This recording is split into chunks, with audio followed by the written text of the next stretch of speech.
Hello friends, welcome to YouTube channel. आज आपण करणार आहोत अंडा करी. तर त्यासाठी आपण अंडे उकडून घेतलेले आहेत. इथे मी लसूण, आलं, खोबरं आणि कोथिंबीर याची पेस्ट करून घेतलेली आहे. त्याला लसूण खोबरे म्हणतात.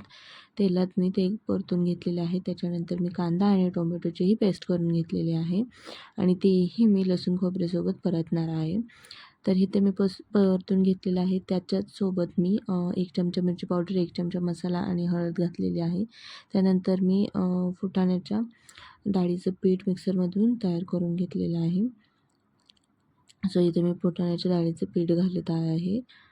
तर त्यानंतर याथे मी गरम पाणी टाकून घेऊन उकळी फोडून घेत आहे बारीक गॅसवर आणि तोपर्यंत आपण इथे अंडे सोलून घेणार आहोत.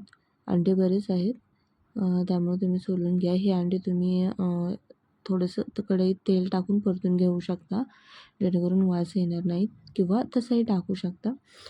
तर या पद्धतीने आपली अंडा करी तयार झालेली आहे. खूपच छान असं टेक्स्चर आलेलं आहे. तुम्हाला माझी अंडा करी कशी वाटली ते लाईक, शेअर आणि सबस्क्राईब करून मला कमेंटमध्ये नक्की सांगा.